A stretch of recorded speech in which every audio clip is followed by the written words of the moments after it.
Hey everyone, it's Mojaxx back in the DJ City UK lab, today with the long-awaited review of the Denon MCX8000. Now this is kind of two products in one. We've got a high-end Serato DJ controller with all the regular Serato DJ stuff, plus you got screens as well, plus you have a few other features which aren't found on any other controllers. And then we've got standalone playback. You use Denon's engine software, load up USB sticks, and you can play a whole night without a laptop, using this hardware as well. Or you can mix and match between the two. So as you can see, this is an interesting, unique proposition in the market right now. Lots to talk about. Let's get to it. The MCX8000 has the kind of build quality you would expect from Denon. Really solid all round with loads of metal everywhere, including the pots. It's a big controller, but not stupidly large, especially considering that you've got standalone functionality in there too. The Pioneer DDJ-SX has always been my personal yardstick for the size of controller which is practical to carry, and the MCX is only slightly larger than that. The jog wheels are a good size and are very accurate whichever mode you're using. I personally prefer a tiny bit more resistance, but that's very much a taste thing, and I adjusted to the feel pretty quickly. I like the illumination around the outside, giving you an idea of your sticker position, which can be inverted between mostly on and mostly off. It's not quite as precise as, say, the central display on a CDJ, but it does the job well enough. The pads are of the rubbery but not squishy variety and are both responsive and a good size. The layout now on these is pretty much standard when it comes to Serato DJ stuff, and they haven't messed with that, so I like that a lot. One thing to note is that the sound quality is very, very good. So many controllers can have a kind of vaguely lifeless quality to their audio, but that's not the case with the MCX, which has a sound reminiscent of Denon DJ's highly regarded standalone mixers. It is crisp, it is punchy and lively, whether using Serato DJ, engine or the built-in preamps. In I/O terms, Denon have covered all the bases. You've got balanced and unbalanced master output on XLR connections, and I like the physical stereo mono switch offered. There's a separate booth output again with XLR hookups. This is a bit of a departure from regular convention, but I don't have a problem with that at all. It's often a lot easier to rustle up a spare male to female XLR cable than a jack to XLR in a venue if you need one. There's an extra USB input on the back. You could run a hard drive or a supplementary controller into there. It's purely for the computer, as the engine stuff is all handled by the two USB ports on the top panel. The mixer has 4 external inputs, 2 of which are switchable to phono level sources, and they work with the DVS add-on perfectly in Serato DJ, as long as you don't mind having the turntables quite far from the mixer section. No DVS of course with the standalone engine mode though. That is still a dream which is yet to become a commercial reality. You have 2 mic inputs on a combo socket and the other on a jack socket, each with separate controls and a shared echo function. It sounds cool, and you can control the depth of the effect but not the delay time. You can't route the mic to Serato DJ effects or the built-in ones for engine. I'm not a karaoke jock or much of a mic user in general, but I always feel like if I was, I'd prefer a less BPM dependent effect like a reverb or something instead of an echo. Mic users, let me know your opinion in the comments please. The final Ethernet port on the end is for InMusic's StageLink technology to link up with video and lighting kit, for which there isn't currently anything available right now, which will talk to the MCX. So that's a wait and see situation. It sounds exciting, but there's nothing to report on right this minute. The screens do their job nicely with good viewing angles and crisp high resolution, making good use of the space available. No complaints there. One thing to keep in mind is that with the screens, 4 decks and all the controls, there is a ton of data being sent back and forth between your computer and the MCX. And so even using the required power supply, you'll need to pay attention to the type and quality of USB cable that you use with it. I did have some problems with using a long cable, even a high quality one. Denon supply a better than standard cable in the box, but take care if you want to use a third party option. You might want to experiment with what's going to work best for you. Overall, I don't have much to complain about with the hardware at all. The build is great, the sound is great, and it has all the little things that I think are important, like split Q, 2 different headphone jacks, and tight cut-in on the crossfader. There's only 2 real negatives that I would mention. Firstly, a lot of early adopters have found the brightness of many of the LEDs in their dim state to be too bright.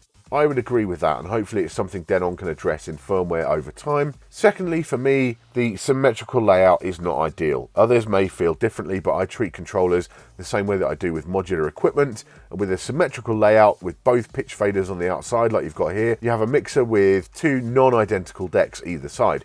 Many times when spinning on the MCX, I found myself activating a loop on the left deck when expecting to hit Q or pause.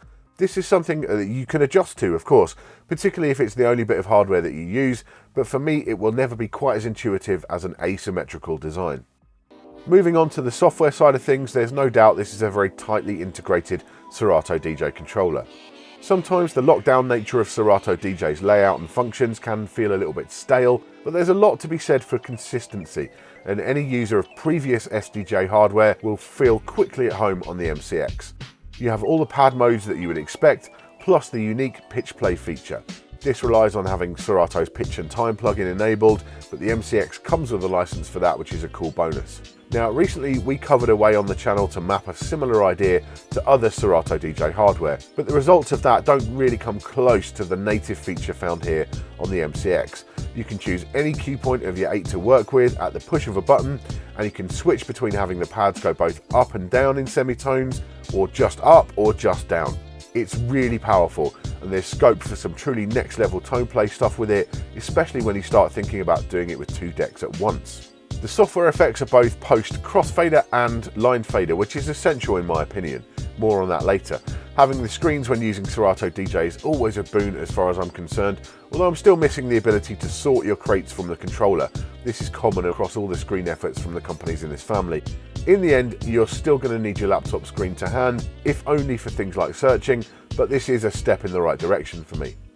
Speaking of sidelining the laptop, the ability to use the MCX8000 as a standalone playback device is a whole nother step altogether. With the 2 ports for USB drives, you can easily swap between DJs on the same unit. One could use Engine, one use Serato, or you could have 2 running off USB sticks at the same time. It's very flexible. It should be noted there are only 2 decks which can be used in standalone mode on the MCX, 1 and 2. It would be great to have 4, or to see a smaller 2-channel version of the controller, which is aimed more at engine use than Serato. The big question, of course, is how does using the engine platform compare to the standalone incumbent record box? And the answer is not bad. It's certainly not quite on the same level yet for a few reasons. The software is lacking in terms of functions, things like beat gridding is underdeveloped for example, and some fairly common file formats aren't supported because they don't work with the older Denon standalone players. Whilst I commend the new Denon for supporting the owners of legacy kit, I hope they'll move beyond that in time, as with consistent, intensive development, I can see a world where Engine catches up to Rekordbox quite quickly. You can play files directly from folders on a USB stick, but you'll have a much better experience if you run things through the Engine software first and export from there.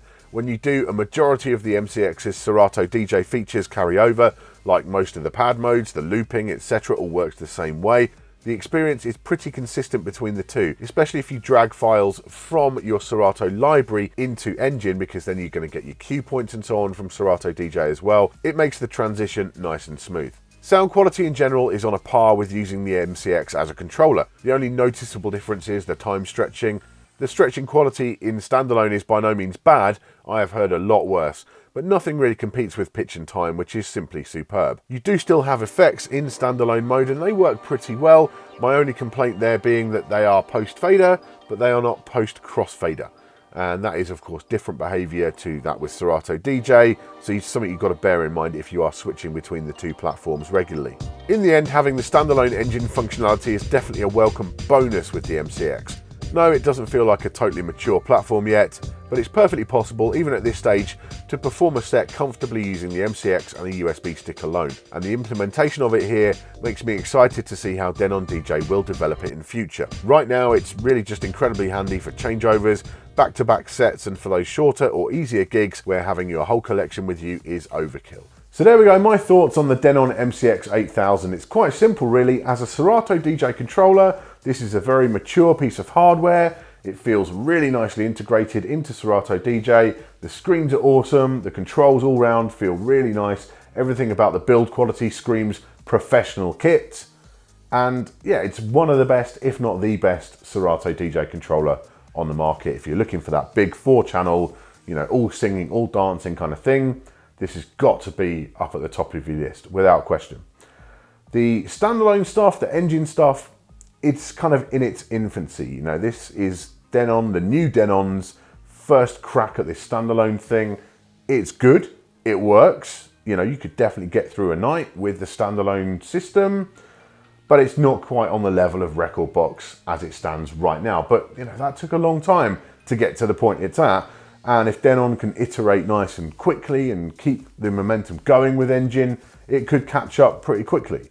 So fingers crossed that they do that, because yeah, I'm all about the standalone. I love playing standalone, you know, get rid of the laptop. It's a great alternative. Sometimes you want your whole library there, but standalone does the job a lot of the time for me.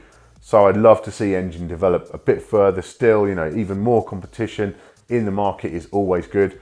So yeah, overall, this is a great investment. You know, this is the kind of thing that will last you a long, long time, and it works superbly with Serato DJ. The standalone stuff it's going to get there. I'm very confident of that. So overall, thoroughly recommended. Thank you for watching today. Make sure you subscribe for all our future tips, tricks, and product reviews. I'll see you soon.